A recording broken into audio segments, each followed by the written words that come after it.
வணக்கம். முதல்ல ஒரு முக்கியமான விஷயம்.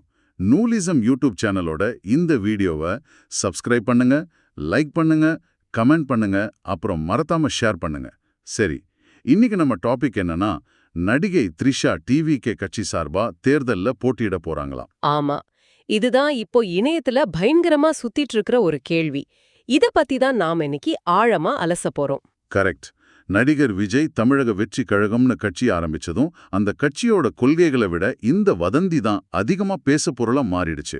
ஒரு சாதாரண சினிமா நிகழ்வு எப்படி இந்தியாவோட உள்துறை அமைச்சர் அமித்ஷா வரைக்கும் சம்பந்தப்படுத்தி பேசப்படுற அளவுக்கு ஒரு மாபெரும் அரசியல் வதந்தியா மாறுது. டிஜிட்டல் உலகத்துல நாம எதை நம்புறது, எதை நம்பக்கூடாதுன்னு எப்படி முடிவு பண்றோம், இது எல்லாத்தையும் பத்தி தான் இந்த ஆழமான அலசலை நம்ம விவாதிக்க போறோம். கண்டிப்பா. இன்னைக்கு நாம பண்ண போற இந்த அலசல் ரொம்ப ரொம்ப முக்கியமானது. ஏன்னா நம்ம கிட்ட இருக்கிற சோர்சஸ் அப்படிப்பட்டது. ஒரு பக்கம் சினிமா மற்றும் அரசியல் செய்திகள் இருக்கு. இன்னொரு பக்கம் இந்த வதந்திகள் எப்படி பரவுது, மக்கள் ஏன் அதை நம்புறாங்கன்னு விளக்குற 2 விரிவான பல்கலைக்கழக ஆய்வுக் கட்டுரைகள் இருக்கு. கடைசியா இதையெல்லாம் விட இன்னும் ஆபத்தா மாறப்போற செயற்கை நுண்ணறிவு, அதாவது ஏஐ வாய்ஸ் தொழில்நுட்பம் பத்தின தரவுகளும் இருக்கு. வாவ், கேட்கவே ரொம்ப சுவாரஸ்யமா இருக்கு. ஆனா ஆரம்பிக்கிறதுக்கு முன்னாடி ஒரு முக்கியமான விஷயத்தை நேயர்களுக்கு கிளியர் பண்ணிடலாம் இல்லையா? நிச்சயமா சொல்லிடலாம். இந்த விவாதத்துல வலதுசாரி மற்றும் இடதுசாரி அரசியல் கட்சிகள், அரசியல் தலைவர்கள், அப்புறம் சினிமா பிரபலங்கள் பத்தின செய்திகள் எல்லாம் வரும். ஆனா நாங்க எந்த ஒரு அரசியல் நிலைப்பாட்டையோ கட்சியையோ நபரையோ ஆதரிக்கவோ அல்லது எதிர்க்கவோ இல்ல. நம்ம சோர்சஸ்ல என்ன சொல்லியிருக்காங்களோ அதை அப்படியே நடுநிலையா ஒரு சயின்டிபிக் பார்வையோட மட்டும்தான் நாம ஆராய போறோம். பர்ஃபெக்ட். இப்போ விஷயத்துக்கு வருவோம். சமூக வலைத்தளங்கள்ல ஒரு செய்தி எப்படி திரிக்கப்படுதுன்னு புரிஞ்சுக்க சமீபத்துல தமிழ்நாட்டுல வைரலான இந்த த்ரிஷா டிவிக்கே பேசு பொருளை எடுத்துப்போம். இணையத்துல என்னென்னமோ நடந்துட்டு இருக்கு, கவனிச்சிங்களா? ஆமா, சாதாரணமா ஒரு புது கட்சி தொடங்குனா அதோட ஐடியாலஜி என்ன, அவங்க என்ன செய்ய போறாங்கன்னு தான் விவாதிப்பாங்க. ஆனா சோஷியல் மீடியாவுல என்ன ஆச்சு, த்ரிஷா விஜய் கிருஷ்ணன்ங்கிற பேரை ட்ரோல் பண்ண ஆரம்பிச்சாங்க. ஆக்சுவலா இதுக்கு முக்கிய காரணம் விஜய் மற்றும் அவரோட மனைவி சங்கீதாவுடைய 25 வருஷ கல்யாண வாழ்க்கை விவாகரத்துல முடிய போதுன்னு பரவுன வதந்திகள் தான். எக்ஸாக்ட்லி. அதுக்கு நடுவுல மாமல்லாபுரத்துல நடந்த மகளிர் தின விழாவுல விஜய் பேசும்போது தன்னோட பர்சனல் லைஃப் பிரச்சனைகளை நினைச்சு தொண்டர்கள் கவலைப்பட வேண்டாம், it is not Worth it அப்படின்னு சொன்னாரு. அவர் எதை மீன் பண்ணி சொன்னாருன்னு யாருக்கும் தெரியாது. ஆனா அது அந்த விவாகரத்த வதந்திக்கு இன்னும் கொஞ்சம் பெட்ரோல் ஊத்துன மாதிரி ஆயிடுச்சு. இது போதாதுன்னு ஏஜிஎஸ் தயாரிப்பாளர் வீட்டு கல்யாணத்துக்கு விஜயும் த்ரிஷாவும் ஒன்னா வந்தாங்க. அவ்வளோதான், இணையம் முழுக்க ஒரே பேச்சா மாறிடுச்சு. அந்த ஒரு சாதாரண நிகழ்வு அரசியல் ரீதியா எவ்ளோ பெரிய விமர்சனங்களை கொண்டு வந்துருச்சுன்னு பாருங்க. டிவிகே கட்சியைச் சேர்ந்த ரஞ்சனா நாச்சியாருங்கிறவங்க ஒரு தலைவர் முதல்ல பெண்களை மதிக்கணும், தான் குடும்பத்தை மதிக்கணும்னு பகிரங்கமா குற்றம் சாட்டினாங்க. ஆமா, ஒரு கல்யாணத்துக்கு வேறொரு நடிகையை அழைச்சிட்டு போறது இளைஞர்களுக்கு ஒரு தவறான முன்னுதாரணத்தை ஏற்படுத்தணும்னு அவங்க விமர்சனம் பண்ணாங்க. அது மட்டுமா, வேற என்ன நடந்துச்சு? பாஜக மாநில தலைவர் நயனார் நாகேந்திரன் வரப்போற சட்டமன்ற தேர்தல்ல விஜய் போட்டியிடுறத பத்தி பேசும்பொழுது விஜய் முதல்ல த்ரிஷா வீட்ல இருந்து வெளியே வரணும் அப்படின்னு பர்சனலா விமர்சிச்சது மிகப்பெரிய சர்ச்சையா மாறிச்சு. ஓ ஆமா ஆமா, இது உண்மையிலே ரொம்ப சென்சிட்டிவான ஒரு கமெண்ட். இதை விட ஹைலைட் என்னன்னா, TV9 மாதிரியான நியூஸ் சேனல்கள்ல இன்னும் ஒரு படி மேல போயிட்டாங்க. விஜயோட ஜனநாயகம் படத்துக்கு சென்சார் போர்டு அனுமதி கிடைக்க த்ரிஷா தான் மும்பைல அமித்ஷாவை சந்திச்சு பேசுனாங்கன்னு ஒரு புது கதையை விட்டாங்க. என்னது, அமித்ஷாவையா? ஆமாங்க.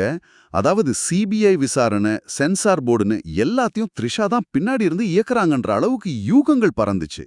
இது ஒரு சினிமா திரைக்கதை மாதிரி இல்ல? கண்டிப்பா.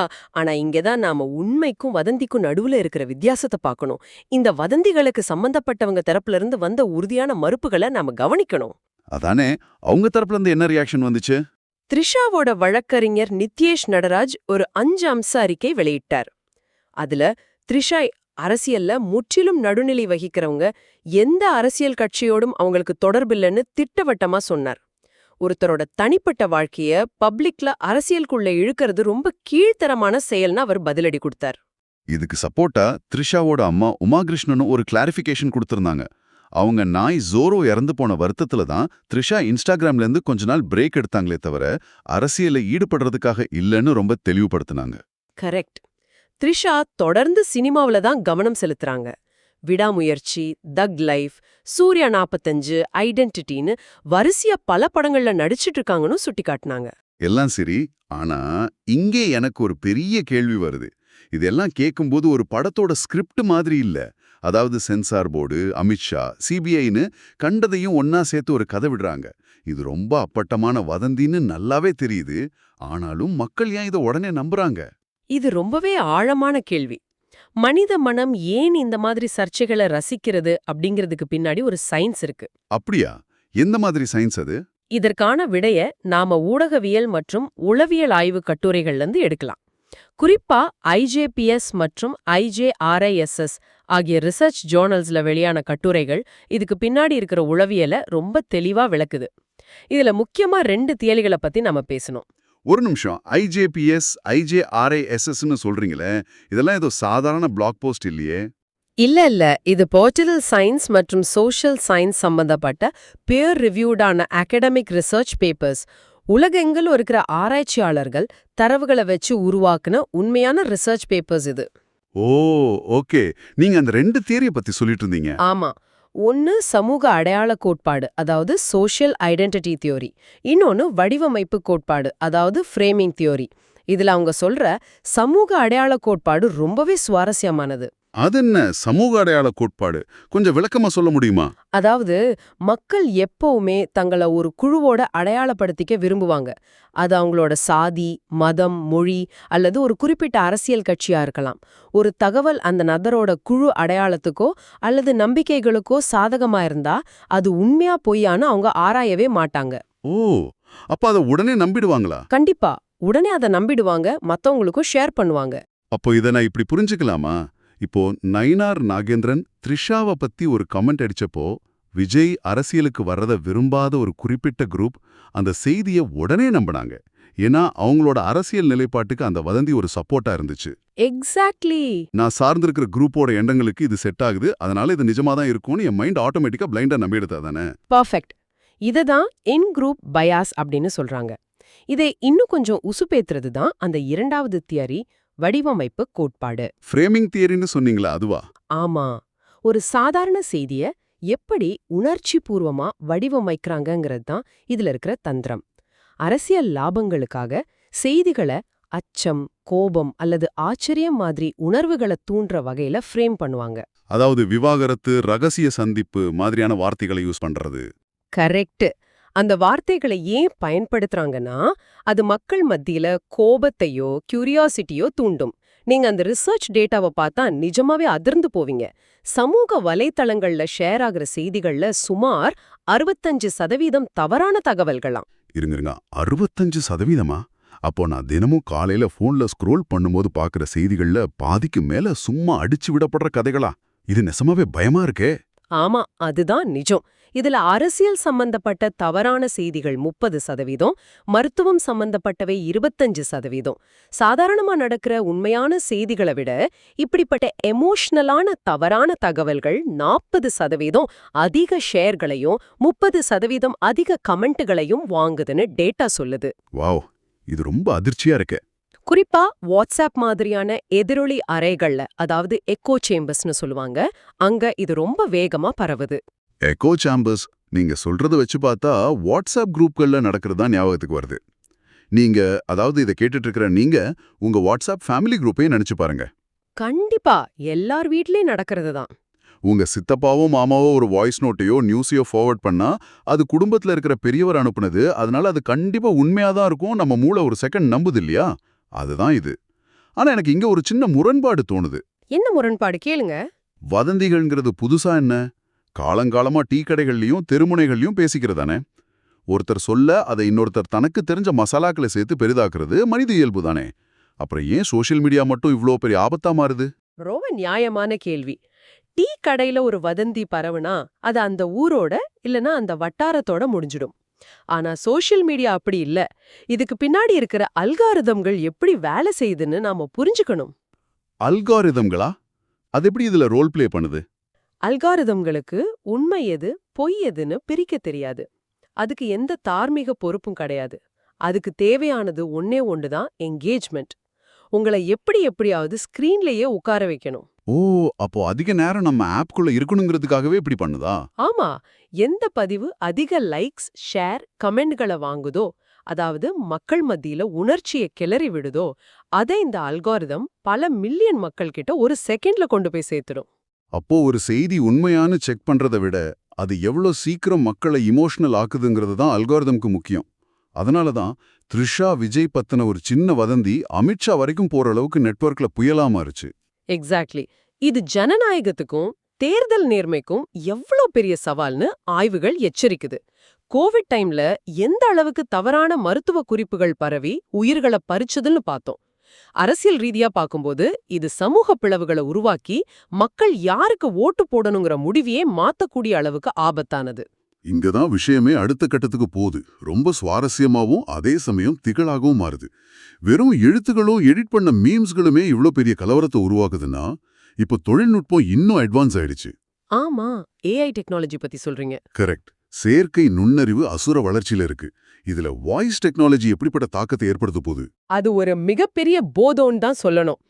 இன்னைக்கு ஏஐ வாய்ஸ் ஜெனரேட்டர் டூல்ஸ், அதாவது Murf AI, eleven labs, voice.ai, iSpeech மாதிரியான தளங்கள் மூலமா உலகத்துல யாரு குரலை வேணும்னாலும் ரொம்ப ஈஸியா குளோனிங் பண்ணிர முடியும். முன்னாடி எல்லாம் ஒருத்தரோட குரலை போலியா உருவாக்கணும்னா பெரிய ஆடியோ ஸ்டுடியோக்கள் வேணும், பல லட்சம் ரூபாய் செலவாகும், மிமிக்ரி ஆர்டிஸ்ட்கள் வேணும். ஆனா இப்போ நிலைமை தலைகீழா மாறிடுச்சு. ஆமா, இது எவ்வளவு ஈஸின்னு நீங்க பார்த்தா மிரண்டு போயிடுவீங்க.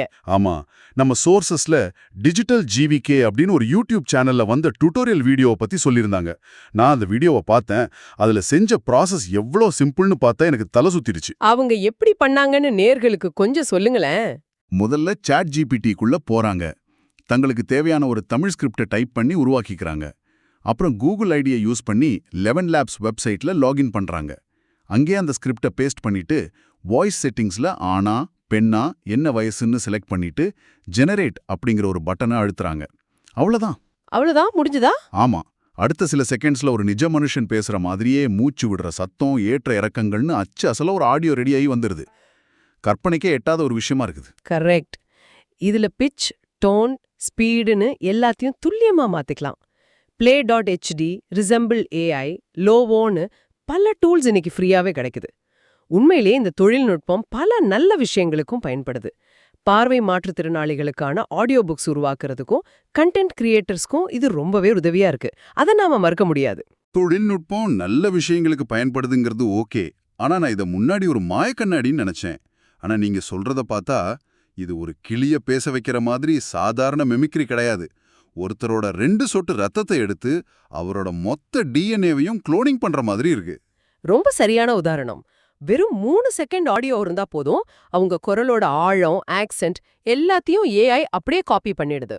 இதுல இருக்கிற பெரிய ஆபத்து என்னன்னா, நம்ம மூளைக்கு ஒரு சைக்காலஜி இருக்கு. எழுத்தை விட ஒருத்தரோட குரலை கேட்கும்போது நாம அதை ஈஸியா நம்பிடுவோம். அதனால ஒரு நடிகரோட அல்லது அரசியல்வாதியோட குரலை அப்படியே போலியா உருவாக்கி இணையத்துல விட்டா என்னாகும்? அதுதான் நம்ம சந்திக்க போற மிகப்பெரிய ஆபத்து. எழுத்தை யார் வேணாலும் டைப் பண்ணலாம். ஆனா குரல்ங்கிறது ஒரு மனுஷனோட அடையாளம். நம்ம ஊடக ஆய்வு கட்டுரைகள் ரொம்ப தெளிவா வார்னிங் கொடுக்கறது என்னன்னா, ஊடக கல்வி அறிவு, அதாவது மீடியா லிட்ரசி இல்லாத பாமர மக்கள் கிட்ட இந்த ஏஐ போலி ஆடியோக்கள் போய் சேரும்போது அது ஒரு சமூக பேரழிவா மாறும். ஒரு உதாரணத்துக்கு சொல்றேன். இப்ப 2026ல ரொம்ப முக்கியமான ஒரு தேர்தல் நடக்குதுன்னு வச்சுப்போம். அந்த சமயத்துல ஒரு கட்சியின் தலைவர் ஏதோ ஒரு குறிப்பிட்ட சமூகத்துக்கு எதிராக ரொம்ப தவறா பேசுற மாதிரி ஒரு ஆடியோவை ஏஐ மூலமா ரெடி பண்ணி வாட்ஸ்அப்ல லீக் பண்ணி விட்டுடுறாங்க.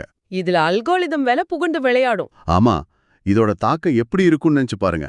நிச்சயமா அல்காரிதம்கள் அந்த எமோஷனலான ஆடியோவை நொடியில வைரல் ஆக்கிடும். அது ஏஐயால உருவாக்குன போலி ஆடியோ தான் உண்மை கண்டறியப்படுறதுக்குள்ள அந்த ஆடியோ பல மில்லியன் மக்களை போய் சேர்ந்திருக்கும். வாக்குகளை பாதிச்சு ஒரு தேர்தலோட முடிவே மாத்திடக்கூடிய அளவுக்கு அதுக்கு பவர் இருக்கு. இது வெறும் வதந்திய பரப்புறது கிடையாது, இது ஜனநாயகத்தோட அடித்தளத்தையே அசைக்கக்கூடிய ஒரு விஷயம். அப்போ நாம ஆரம்பிச்ச இடத்துக்கே வருவோம். இன்னைக்கு நாம நிறைய விஷயங்களை ஆழமா அலசியிருக்கோம். முக்கியமா நடிகை த்ரிஷா டிவிகே கட்சி சார்பா தேர்தல்ல போட்டியிட போறாங்களா அப்படிங்கிற டாபிக்ல ஆரம்பிச்சு, இது எப்படி ஒரு சாதாரண வதந்தியா இணையத்துல காட்டுத்தீ மாதிரி பரவுச்சுன்னு பார்த்தோம். ஆமா, த்ரிஷா மற்றும் டிவிகே கட்சி சம்பந்தமா எந்த ஒரு அதிகாரப்பூர்வ அறிவிப்பும் இல்லாதப்போ ஒரு வதந்தி எப்படி நிஜமான செய்தி போல சித்தரிக்கப்படுதுன்னு பார்த்தோம். அதுக்கு பின்னாடி மக்கள் எப்படி இன்குரூப் பயாஸ் மற்றும் எமோஷனல் ஃப்ரேமிங் காரணமா அதை நம்புறாங்கன்னு சைக்காலஜி மூலமா புரிஞ்சுக்கிட்டோம். முக்கியமா எங்கேஜ்மெண்ட் மட்டுமே குறிக்கோளா வச்சு செயல்படுற அல்காரிதம்கள் எப்படி இதுக்கு உதவி பண்ணுதுன்னு பார்த்தோம். கடைசியா இந்த வதந்தி தீயில பெட்ரோல் ஊத்துற மாதிரி செயற்கை நுண்ணறிவு வாய்ஸ் குளோனிங் எப்படி ஒரு மிகப்பெரிய அச்சுறுத்தலா உருவெடுத்து நிக்குதுன்னு விவாதிச்சோம். இதிலேருந்து நாம கத்துக்க வேண்டிய ரொம்ப முக்கியமான பாடம் ஒண்ணு இருக்கு. தொழில்நுட்பம் வளர வளர அதை நாம எப்படி பார்க்கறோங்கிற பொறுப்பும் வளரணும். ஒவ்வொரு நியூஸையோ ஆடியோவையோ ஷேர் பண்றதுக்கு முன்னாடி இது எந்த அளவுக்கு உண்மை, இது எங்கேந்து வந்துச்சு, இது லாஜிக்கா சரியா இருக்கான்னு செக் பண்ற அந்த மீடியா லிட்ரஸி ஒவ்வொரு குடிமகனுக்கும் ரொம்ப ரொம்ப அவசியம். இதையெல்லாம் கேட்டுட்டு நீங்க ரொம்ப மலைத்து போக வேண்டாம். தகவல்கள் முட்டி மோதுற இந்த டிஜிட்டல் காலத்துல நீங்க பார்க்கறதையும் கேட்கறதையும் அப்படியே நம்பாம ஒரு நிமிஷம் நின்னு கேள்வி கேட்கற அந்த பகுத்தறிவு மட்டும்தான் உங்களுக்கான ஒரே கவசம். கண்டிப்பா. அப்புறம் நாம ஆரம்பத்துல பேசின அந்த த்ரிஷா அரசியல் என்ட்ரி செய்தி, இது இப்போதைக்கு வெறும் வதந்தி மட்டும்தான், உறுதியான தகவல் கிடையாது, எந்த அஃபிஷியல் கன்ஃபர்மேஷனும் வரல. ஆமா, வதந்திகளை செய்தியா நம்பிடக்கூடாது. இந்த டீப் டைவ் அலசல முடிச்சுக்கிறதுக்கு முன்னாடி நேர்களான உங்களுக்கு ஒரு சிந்தனையை விட்டு செல்ல விரும்புறோம். செயற்கை நுண்ணறிவு இன்னைக்கு நம்ம அரசியல் தலைவர்கள் குரலை மட்டும் இல்ல, உங்களுக்கு ரொம்ப நெருக்கமானவங்க, உங்க குடும்பத்துல உள்ளவங்களோட குரல்களை கூட துல்லியமா நகல் எடுக்கக்கூடிய அளவுக்கு வளர்ந்துருச்சு. அப்படிப்பட்ட ஒரு காலத்துல தான் நம்ம வாழ்ந்துட்டு இருக்கோம். எதிர்காலத்துல உங்க காதுகளால கேட்கறதையே உங்களால நம்ப முடியாது, கண்களால நேரா பார்க்கறத மட்டும்தான் நம்ப முடியும்னு ஒரு நிலைமை வந்தா இந்த சமூகம் உண்மையை எப்படி தேடி கண்டுபிடிக்கும்? ஆரம்பத்துல நம்ம பேசின அந்த டிஜிட்டல் காட்டுத்தீய அணைக்கக்கூடிய தண்ணீர் உங்களுடைய பகுத்தறிவு மட்டுமே. யோசிச்சு பாருங்க. உண்மையிலேயே யோசிக்க வேண்டிய விஷயம். இது பத்தி நீங்க என்ன நினைக்கிறீங்கன்னு கமெண்ட்ஸ்ல சொல்லுங்க. மறுபடியும் சொல்றேன், நூலிசம் யூடியூப் சேனலை சப்ஸ்கிரைப் பண்ண மறந்துடாதீங்க. மீண்டும் ஒரு சுவாரஸ்யமான அலசலில் சந்திப்போம்.